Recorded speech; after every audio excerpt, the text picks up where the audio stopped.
예, 신앙 우리가 한다고 그러죠. 신앙 그러면 어떻게 살아야 할까?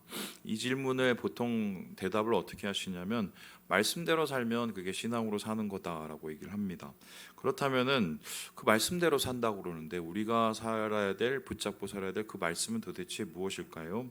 이 성경은 신구약 66권 그리고 총 1189장이 있습니다. 절수로 따지자면 31,102절이고요. 총 78만 8,258단어로 구성되어 있습니다. 그러면 여기서 말씀으로 산다고 그러면 도대체 뭐를 붙잡고 살아는 거인가요? 이 숫자를 비추어 본다면 말씀대로 산다 한다는 이 얘기가 참 방대하다 이렇게 생각할 수가 있습니다. 그래서 말씀대로라고 얘기할 때 핵심적인 가치를 우리는 요구하게 됩니다. 이 다른 건 몰라도 말씀에서 강조하는 그거 하나만 붙잡고 살아도 되는 것, 그것을 위해서 내 모든 것을 투자할 수 있는 것, 그거 핵심 가치가 필요한데요. 이러한 고민은 유대 랍비들에게도 있었습니다. 꾸준히 도대체 성경에서 제일 중요한 게 무엇인가, 말씀에서 제일 중요한 핵심 가치가 무엇인가를 가지고 논쟁을 하기도 했습니다. 오늘 본문에 나타난 예수님과 율법 교사의 대화도 사실 이런 논쟁의 연장이라고 할 수 있습니다. 그 사람이 묻었어요. 선생님, 내가 무엇을 하여야 영생을 얻겠습니까? 여기서 말하는 영생은 영원한 삶인데, 즉 천국을 의미하게 되지요. 우리가 말씀대로 사는 이유가 뭡니까? 신앙대로 살려고 하는 이유가 뭡니까? 바로 천국 가려고 그러는 것입니다. 그래서 이 질문 가장 중요한 말씀이 뭐냐? 핵심 가치를 물어보는 것인데요. 율법교사는 몰라서 물어보는 게 아니라 사실 예수님을 시험하기 위해서 물은 것입니다. 그런데 예수님께서는 이러한 의도를 아시고도 개의치 않으셨습니다. 그리고 오히려 그 사람에게 되물어봅니다. 너는 어떻게 생각하니? 그러자 그 사람은 의기양양하게 이렇게 대답을 합니다. 우리 함께 27절의 말씀을 같이 한번 읽어보겠습니다. 시작. 대답하여 이르되 내 마음을 다하며 목숨을 다하며 힘을 다하며 뜻을 다하여 주 너의 하나님을 사랑하고 또한 내 이웃을 내 자신같이 사랑하라 하였나이다. 잘하는 말씀이죠. 말씀의 핵심 가치가 뭐냐? 말씀대로 산다고 할 때 가장 중요한 게 뭐냐? 이 사람의 생각은 답은 사랑이었습니다. 예수님 역시 이 말씀에 동의했습니다. 왜냐하면 사랑 외에 하나님의 말씀을 담을 수 있는 큰 그릇이 없기 때문입니다. 사랑은 무엇입니까? 가까이서 보면은 두 가지입니다. 하나님 사랑하는 것, 그리고 이웃 사랑하는 것.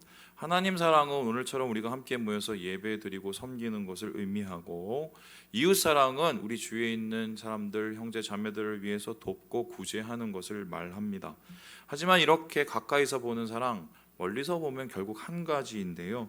하나님 사랑은 구원을 베풀어 주신, 은혜를 주신 하나님의 그 사랑에 감사하는 행위입니다. 그리고 이웃 사랑은 무엇입니까?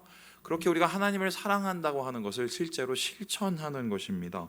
이 사도 요한의 말씀처럼 하나님을 사랑하는 자는 또한 형제 자매를 사랑해야 되기 때문입니다. 교회의 존재 목적은 뭐냐? 다르지 않습니다. 사랑하기 위해서 오늘 여기에 모인 겁니다.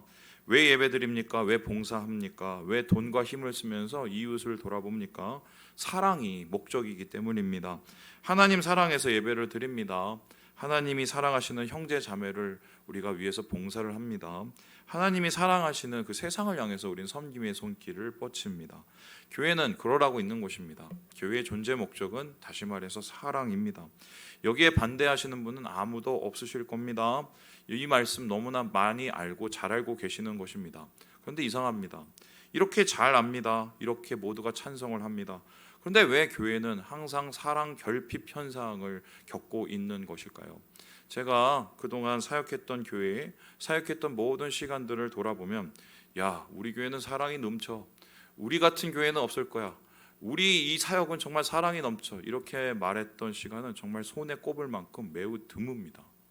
이게 우리나라 교회의 현실인데요. 그렇다면 도대체 뭐가 문제일까? 사랑과 교회, 사랑과 교회는 뭐가 문제가 될까? 여기에 대해서 유진 피터슨 목사님은 이렇게 얘기를 하는데요. 우리 같이 한번 읽어보겠습니다. 시작. 사랑이라는 명사가 동사가 되는 순간 그것은 더 이상 토론하거나 이해하거나 탐구해야 할 주제가 아니다. 그것은 우리의 삶으로 들어온다. 그리고 그 동사가 명령형으로 전해지면 그것은 순종의 행위를 통해 살아난다. 행동으로 옮겨지고 이야기 속에서 심겨지고 그 이야기 속에서 자신의 참 성질을 드러낸다. 뭐 쉽게 설명해 드릴게요. 사랑에 대해서 말하고 생각하는 건 쉬운데 사랑은 그런 게 아니라 어떻게 해요? 실제로 행동해야 되기 때문입니다. 그러니까 아는 건 많아도 실제적으로 그걸 행동하기가 어렵기 때문에 사랑 부족에 시달리고 있는 것이지요. 사랑이 명사가 아니라 동사라는 것은 머릿속에 있다는 것이 아닙니다. 행동으로 나타나야 된다는 겁니다. 삶으로 증명해야 된다는 것입니다. 그래서 이 사람이 지금 제대로 신앙생활을 하고 있는지, 말씀대로 살고 있는지, 사랑하고 있는지 이것을 판별하는 게 어렵지 않습니다. 왜냐하면 그분의 삶에 혹은 우리의 삶에 그 열매가 드러나기 때문입니다. 그런데 여기는 좀 문제가 있습니다. 열매인 듯 해서 가까이 가보니까 열매가 아닌 것 같은, 사랑인 듯 해서 가보니까 사랑이 아닌 것 같은 그런 상황이 있기 때문입니다. 뭐 이런 거죠.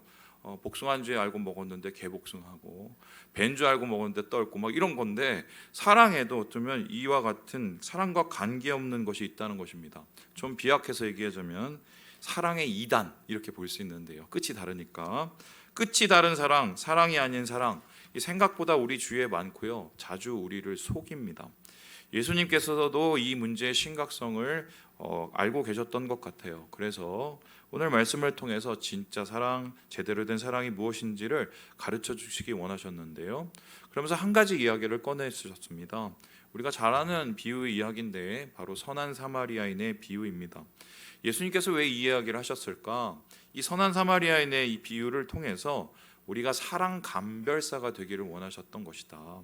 사랑이 아닌 사랑을 분별해내고 진짜 사랑을 하기를 원하셨기 때문에 이 이야기를 하신 건데, 그렇다면은 진짜 하나님 말씀대로 사는 삶, 하나님이 원하시는 사랑을 이루는 그 신앙인 어떻게 될 수 있을까요?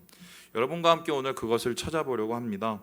어떻게 하면 진짜 사랑, 참 사랑, 진짜 신앙, 참 말씀, 진짜 하나님이 원하시는 그 모습을 이룰 수 있을까? 본문에 나타난 이 비유의 이야기를 둘러싼 것을 살펴보면 세 가지의 잘못된 사랑, 사랑의 2단을 보게 되는데요. 사랑이 아닌 사랑, 이것만 안 하면 진짜 사랑할 수 있다는 것입니다. 그렇다면 그 첫 번째 잘못된 사랑은 어떤 모습일까요? 우리 같이 한번 읽어보도록 하겠습니다. 시작. 사람을 가려하는 사람. 사랑을 하는데 제한이 있다는 말입니다. 사랑에 분명히 한계가 있다는 것입니다. 예수님께서 칭찬하신 이 율법 교사 갑자기 우쭐해집니다. 그러놓고는 예수님에게 이렇게 질문을 합니다. 우리 함께 29절의 말씀을 읽어보도록 하겠습니다. 시작. 그 사람이 자기를 옳게 보이려고 예수께 여짜오되 그러면 내 이웃이 누구이니까? 내 이웃이 누구니까 물어봅니다. 그런데 이상하지 않습니까? 누가는 이 사람이 이렇게 질문을 한 이유를 자기를 뭐 하려고 했다고요? 옳게 보이려고 했다. 여러분, 자기를 옳게 보이려고 드러내려고 하면 뭘 하면 됩니까? 자랑하면 됩니다. 내가 뭘 했고 말이야, 이때까지 내가 어떻게 봉사를 했고 말이야, 뭐 이런 얘기를 하면 됐는데 왜 질문을 합니까? 그것도 내 이웃이 누구냐는 이 질문, 왜 이 질문을 통해서 자기를 드러낼 수 있다고 생각한 것일까요? 그의 질문에는 독이 있기 때문입니다. 그 질문의 속내를 해석해 보면 다음과 같은데, 나는 내 이웃을 너무 잘 사랑하고 있어요. 그러니 나는 칭찬받아서 마땅합니다. 이렇게 얘기를 하고 있는 것입니다. 그렇다면 이 율법 교사의 이야기가 진짜일까요? 그는 진짜 열심히 최선을 다해서 사랑을 하고 있을까요? 최소한 당시의 종교 지도자들의 사고에 의하면 그의 생각은 틀린 말은 아니었습니다. 왜냐하면은 그 사람들이 사랑에 한계가 있다고 분명히 생각하고 있었기 때문입니다. 이 시락서라는 게 있습니다. 이게 이제 외경 중에 하나인데요. 시락이라는 사람이 쓴 책입니다. 이 주전 140년 전에도 이 사본이 발견된 만큼 유대인들에게는 좀 익숙한 책이고요. 지금 카톨릭에게는 이게 성경에 들어가 있습니다. 그런데 이 성경에 보면 일종의 지혜서예요. 잠언과 같이 12장에 이런 말이 있습니다. 우리 같이 한번 읽어보도록 할까요? 시작. 악을 일삼는 자와 인색한 자에게는 선행을 베풀지 말아라. 하나님을 공경하는 사람만을 도와주고 죄인은 도와주지 말아라. 굉장히 현실적이죠. 그렇죠. 한마디로 이 말, 시락이 말하는 이웃이라는 것, 사랑의 한계라는 것은 무엇이냐? 일단 이방인은 걷어냅니다. 왜냐하면 이방인은 지옥의 땔감이기 때문에 사랑할 필요가 없는 것입니다. 그리고 주위에는 이방인처럼 사는 죄인도 걷어냅니다. 왜냐하면은 뭐 죄인 도대체 뭘 할 수 있을까요? 하나님 싫어하는 일만 곤란하니까 굳이 사랑할 필요가 없고 에너지 낭비할 필요도 없다는 것입니다. 그 외에는 한마디로 하나님 공경하는 사람만 사랑하라는 겁니다. 내가 볼 때 선해 보이는 사람만 사랑하는 거랍니다. 그래서 그 다음에는 말도 섞지도 말고 돌 쳐다보시 내비둬라. 그렇다면은 우리가 싫어하는 그 왼수 어떻게 합니까? 당연히 사랑할 가치도 없고 말할 가치조차 없는 그런 존재가 돼버리고 맙니다. 그런데 신기한 게 예수님의 말씀에 나오는 주인공은 누구냐면 사마리아인입니다. 그렇죠? 우리가 그를 가리켜서 선한 사마리아인이라고 얘기하는데요. 여러분 사마리아인은 어떤 존재냐면 유대인과 사마리아는 한마디로 철천지 왼수였습니다. 왜냐? 그들은요 이 유대인과 이방인의 잡족이었어요. 혼혈이었는데 그래서 유대인이 그들을 생각하면은 좀 수치스러운 존재였습니다. 한번 쉽게 설명하면 예전에 양공주 기억나시죠? 이런 분들 낳은 또 뭐 아이들 우리가 바라봤던 그 느낌이에요. 뿐만 아니라 이들은 한마디로 역사적으로 나쁜 관계가 얽혀 있었는데 느헤미야라는 사람이 다시 예루살렘에 돌아와서 성벽을 건축하려고 했었을 때 이 사마리아 사람들이 방해를 했습니다. 그리고 나서는 그 후에 몇백 년 후에 이 마카비라는 유대인의 지도자가 나타나서 복수를 해요. 사마리아인이 있는 그 지방에 가서 그들의 성전을 다 파헤치고 없애버립니다. 그래서 이 사람들은 한마디로 도대체 이웃이 될 수 없는 사람들, 이방인보다 더 못한 존재가 돼버립니다. 그래서 아무리 사마리아인이 선해도 착해도 상종 못할 인간이기 때문에 이웃의 범위에는 한참 벗어난 사랑할 필요가 없는 존재였습니다. 그런데 예수님께서 왜 이 선한 사마리아인의 비유를 이야기할까요? 이를 통해서 율법 교사에게 말씀하고 싶은 게 뭡니까? 한계가 있는 그의 사랑, 가려서 하는 그의 사랑에 큰 문제가 있다는 것입니다. 예수님께서는 그러한 원수 미워해도 돼, 악인 미워해도 돼, 그냥 네가 좋아하는 사람, 그리고 선해 보이는 사람만 사랑해, 이렇게 하라고 말씀하지 않았습니다. 오히려 그 사랑의 한계를 허무시는데요. 우리 함께 6장 35절의 말씀을 같이 한번 읽어보도록 하겠습니다. 시작. 오직 너희는 원수를 사랑하고 선대하며 아무것도 바라지 말고 구워주라. 그리하면 너희 상이 클 것이요 또 지극히 높으신 이의 아들이 되리니 그는 은혜를 모르는 자와 악한 자에게도 인자하시니라. 예수님은 원수도 어떻게 하라고 얘기하십니까? 사랑해. 참 힘들지요. 힘들어요. 그런데 최소한 사랑이 힘들면 관용을 베풀라고 합니다. 관용이라는 것은 그 사람한테도 너무 악하게 하지 말라는 거예요. 왜입니까? 오늘 이 말씀 속에서 예수님이 그 이유를 정확하게 얘기하시는데 지극히 높으신 이의 아들이기 때문이랍니다. 지극히 높으신 이가 누굽니까? 바로 하나님이시죠. 우리가 하나님의 아들 딸이니까 너희도 하나님 모습처럼 돼야 되지 않을까 이렇게 얘기합니다. 여러분 세상에서 막 비가 내립니다. 하나님께서 비를 주실 때 어떻게 주십니까? 자기가 사랑하는 집에 위에만 주십니까? 아니면 모든 사람에게 위에 주십니까? 모든 사람 위에 줍니다. 그렇게 살라는 겁니다. 그래서 하나님께서는 그러한 사랑을 편견 없이 우리에게 주셨습니다. 그래서 사랑은 담이 없고요. 담이 있더라도 그것을 넘어서야 된다고 말을 합니다. 그래서 이 율법 교사가 생각하는 이웃의 한계, 범위 잘못됐다는 거예요. 사람 가려서 사랑하는 것 이거 아니라는 것입니다. 여러분 이 말씀이 어떻게 느껴지나요? 우리 공동체는 정말 사람을 가리지 않고 사랑하고 있는가? 텃세 부리고 또 자기가 좋아하는 사람만 뭐 찾다가 분당되고 이런 일 우리 교회뿐만 아니라 얼마나 많습니다. 이런 교회 아는 교회 전 못 봤어요. 다 이거 그래서 제가 한번 생각을 해봤습니다. 왜 이럴까? 그래서 저부터 한번 돌아봐서 생각을 해봤더니 이런 거예요. 가려서 사랑하는 이유 익숙하니까. 편안하니까 그리고 안전하니까 그래서 내가 좋아하는 범위 내에서 좋아하는 사랑만 합니다. 물론 우리가 모든 사람을 똑같이 사랑할 수 없겠지만 사랑의 담을 만드는 건 분명히 문제가 있어요. 왜입니까? 거기에는 결국 자기 중심의 사랑만 있고요 오히려 공동체를 망칠 수 있기 때문입니다. 그래서 예수님께서는 분명히 얘기해요. 사랑에 한계란 없다. 가려 사랑하는 건 그건 진짜 사랑이 아니라고 우리에게 분명하게 이야기하고 있습니다. 두 번째, 이 사랑의 짝퉁 사랑이 아닌 사랑은 어떤 사랑일까요? 우리 같이 한번 읽어보도록 하겠습니다. 시작. 사랑이 돼야 하는 사람 가려하는 이 편견의 사랑뿐만 아니라 상황돼야 하는 이 사랑도 잘못된 사랑이라고 예수님께서 이야기를 하시는데요. 이 비유에는 여러 인물이 나오는데 처음 등장하는 사람은 예루살렘에서 아마 예배드리다가 이제 아마 내려가는 사람이었던 것 같아요. 여리고 가는 길에 강도를 만납니다.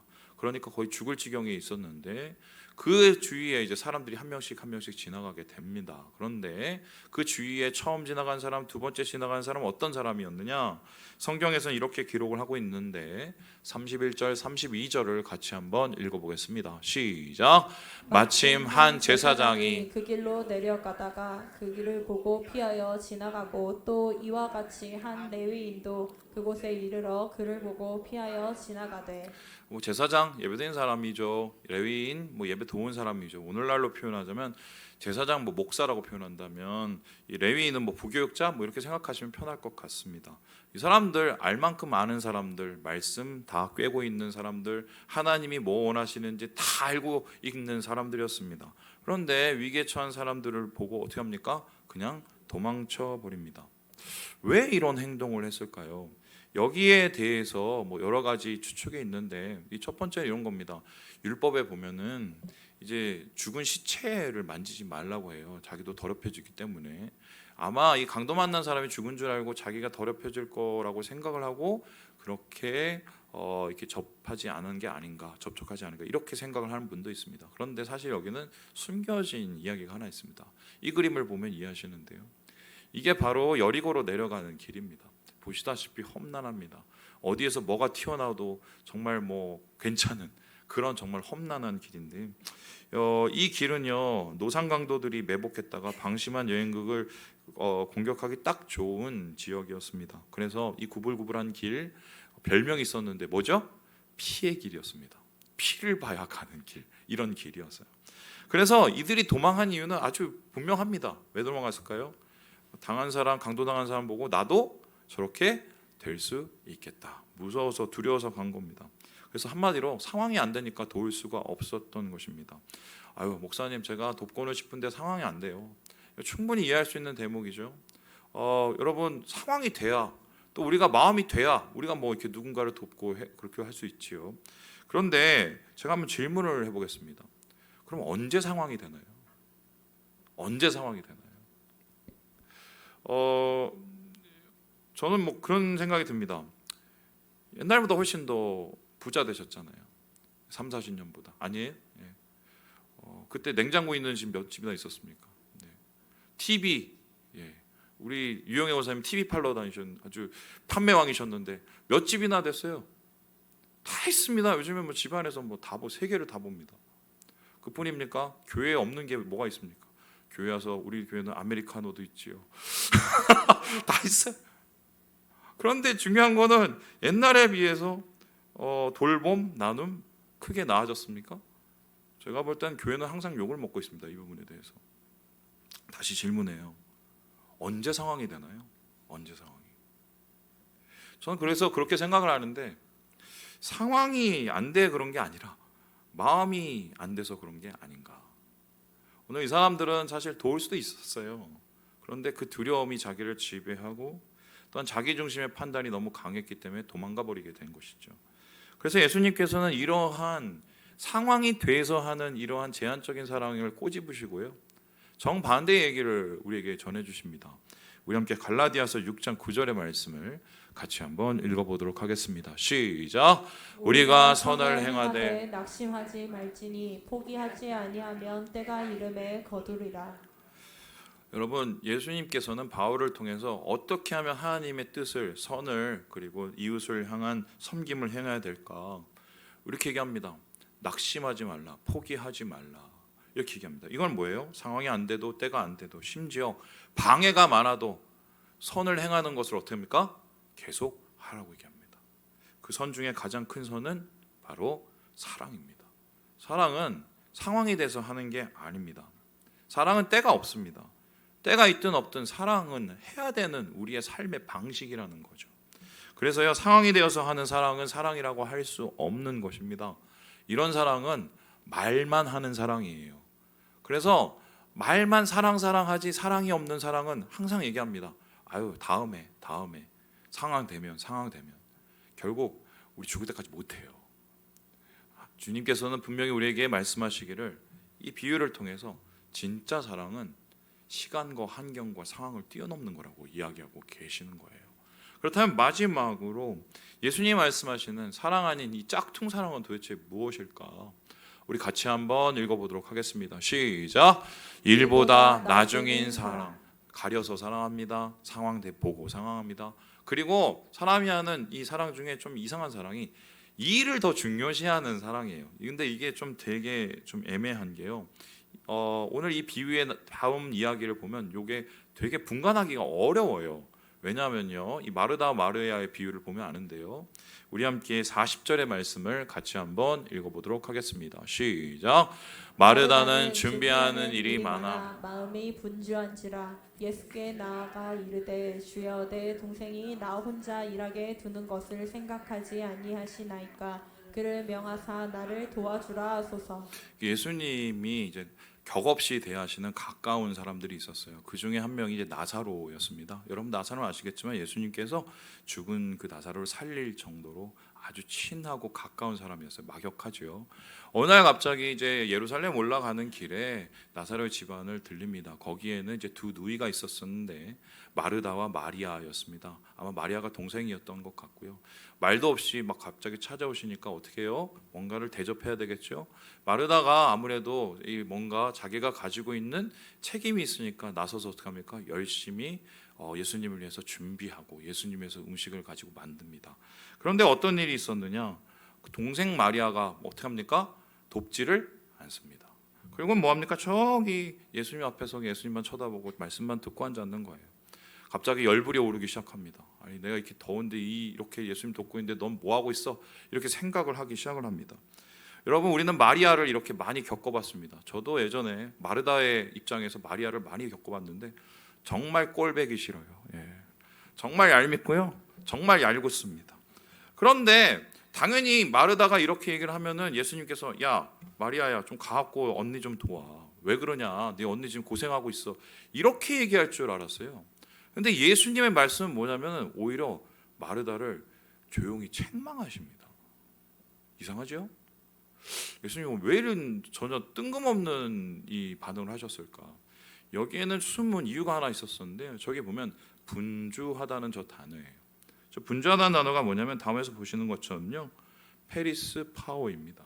이건 뭐냐면 끌려가다, 흩어지다, 어수선하다는 거예요. 여러분 바쁜 것하고 어수선하는 건 다릅니다. 바빠도 우리가 어수선하지 않을 수 있습니다. 정신을 놔버리면 상황에 끌려다닙니다. 마음이 흩어집니다. 그러면은 나중에 일을 다 해놓고 내가 도대체 뭘 한지를 모릅니다. 그거는 페리스 파워예요. 중요한 것은 그렇게 하다 보면 뭐를 잃어버리냐. 내가 지금 이렇게 음식 만든 이유는 예수님 사랑해서 한 거거든요. 그래서 뭐라도 예수님한테 먹이고 싶어서 그렇게 한 거거든요. 그런데 마음이 흩어지기 시작해서 나중에 어떻게 됩니까? 승질만 남아요. 그러면 어떻게 합니까? 예수님 앞에서 오히려 예수님을 지금 뭐라고 합니다. 예수님 왜 마리아한테 뭐라고 좀 안 하세요? 따지고 있는 거예요. 사랑해서 시작을 했는데. 그래서 일보다 사랑이 중요한데 사랑보다 일을 더 중요하게 되면 나중에는 전혀 이상한 결론이 나버리게 돼요. 그래서 여기에 대해서 예수님께서는 뭐라고 얘기하시느냐? 42절에 이렇게 얘기하시는데요. 우리 같이 한번 읽어보도록 하겠습니다. 시작. 몇 가지만 하든지 혹은 한 가지만이라도 족하니라. 마리아는 이 좋은 편을 택하였으니 빼앗기지 아니하리라 하시니라. 마리아가 잘했다는 게 아니에요. 마르다가 뭐 생고생하는 거 예수님께서 모르신다는 얘기가 아닙니다. 마음이 무너지면 이건 문제가 생기는 거예요. 우리가 왜 무엇을 하고 섬기고 일을 하고 왜 합니까? 사랑해서 하는데 그 사랑의 중심을 우리가 잃어버리게 되면 어떻게 됩니까? 한마디로 지금 이 이야기를 거꾸로 되면 어떻게 돼요? 한 가지도 못 얻어요. 그러면은 말을 우리가 잘 고민해 봐야 될 텐데 우리가 주님 안에서 많은 것을 얻고 풍요로움을 얻기 위해서는 어떻게 합니까? 한 가지라도 제대로 해야 됩니다. 한 가지라도 제대로 하고 있는 것은 무엇입니까? 사랑해서 해야 돼요. 사랑해서. 주님을 사랑하는 마음으로, 주님이 주시는 이웃을 사랑하는 마음으로 해야 됩니다. 그 마음을 좀 잃어버려서 일이 먼저 돼버리면 잠시 멈춰야 돼요. 그리고 마음을 다시 다잡습니다. 주님 사랑, 이웃 사랑. 그렇지 않으면, 잘못하면 나중에 사랑의 열매는 없어지고 쓰디쓴 무엇만 남게 된다는 거예요. 자, 그렇다면은 잘못된 사랑의 이야기를 우리가 보았습니다. 그럼 진짜 사랑, 제대로 된 사랑 어떻게 해야 될까요? 여기에 대해서 예수님께서는 우리가 잘 아는 사마리아인의 이야기를 합니다. 우리 함께 33절, 34절 이야기를 읽어보도록 하겠습니다. 시작. 어떤 사마리아 사람은 여행 중에 거기 이르러 그를 보고 불쌍히 여겨 가까이 가서 기름과 포도주를 그 상처에 붓고 싸매고 자기 짐승에 태워 주막으로 데려고 가서 돌보아 주니라. 막 올케어줘 다 해줍니다. 근데 생각해 보세요. 사마리아인과 유대인이에요. 도와줄 이유가 있어요, 없어요? 없습니다. 천지 왼수예요. 가릴 수 있는 사람이었어요. 뿐만 아닙니다. 도와줄 상황도 안 돼요. 자기도 어떻게 될 수도 있어요. 뿐만 아니라 지금 그는 심지어 일이 바쁩니다. 빨리 가야 돼요. 그런데 어떻게 합니까? 그를 위해서 시간을 내고 정력을 내고 자기가 할 수 있는 돈을 꺼내갖고 최선을 다해서 도와줍니다. 자, 다음 글에서 보시듯이 이렇게 되는 건데요. 자, 그럼 질문을 해봅니다. 왜 이렇게 했나요? 이 사람이 이렇게 한 이유가 뭡니까? 이 사람하고 친해서? 아니면 이 사람이 양심적이어서? 성경에는 딱 한 가지 얘기를 하고 있는데 불쌍히 여겼기 때문이래요. 여러분, 불쌍히 여긴다는 마음을 우린 긍휼이라고 하죠. 긍휼 어떨 때 품습니까? 여러분이 자녀들 잘 때 바라보면 가끔씩 마음이 짠하죠. 그겁니다. 그 마음이에요. 내가 가끔씩 우리 어머니 아버지 바라볼 때 마음이 짠해지죠. 그겁니다. 그 마음을 하나님께서 우리에게 주신 게 뭐냐면 하나님 마음이 그거라는 것을 알려주시기 위해서예요. 하나님의 사랑은 결국 그 중심이 긍휼입니다. 왜 이스라엘 백성 택했습니까? 불쌍히 여겨서. 왜 우리를 구원하셨습니까? 불쌍히 여겨서. 우리를 하나님이 사랑하시는 이유는 불쌍히 여김, 긍휼이기 때문이에요. 제가 오늘 말씀을 택한 이유가 있습니다. 제가 이번 주에 영상 하나를 봤기 때문이에요. 이 영상을 여러분과 좀 같이 봤으면 좋겠는데 보여주시죠.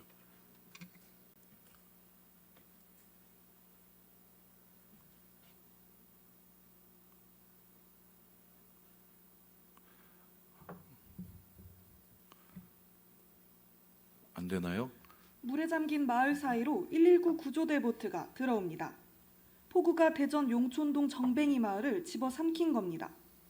어제 새벽 김중은 씨는 폭우로 마을 사람들이 대피한 뒤 어머니가 보이지 않는다는 연락을 받고 황급히 마을을 찾았습니다. 당시 마을은 둑이 터져 넘친 물이 파도처럼 보일 정도였습니다. 우선 옆집 아주머니를 구했습니다. 살아나는 소리가 막 들리는 거예요. 그 옆집 아주머니하고 두 분이 사람 살려라 사람 살려라. 이쪽에 갔는데 아주머니 옆집 아주머니가 목이 머리만 대놓고 목이 다 잠겼어. 기둥을 잡고 있는데 거기서 불마가 떠있길래 거기다 올려가지고 지붕 위로 올려놓고 김 씨는 이어 옆집 지붕을 타고 어머니 집으로 가 처마 끝 기둥에 매달려 있던 어머니를 발견했습니다. 어머니는 물이 목까지 잠겨 있었지만 아들을 먼저 걱정해 오지 말라고 했습니다. 지붕을 타고 가는데 엄마가 지쳐서 엄마 내보고 내가 가니까 또 죽는다 너 죽는다 오지 말라고 오지 말라고 지붕을 타고 넘어가서 물로 들어갔죠. 더 들어가 어머니 땡기다니까 지훈이 오빠한테 못 올리겠더라고. 소파가 하나 떠내려 오더라고. 소파를 어머니도 올려놓고 소파에서 지붕 위로 올렸어요. 어머니를 조금만 버티세요 하니까 119 갈 때 보트를 타고 지붕을 타고 세 명이 오는 거야. 목 내미는 공간이 한 10분 사이에 잠겨갖고 지붕 처마가 완전히 잠겨버려. 10분 아니면 돌아가지.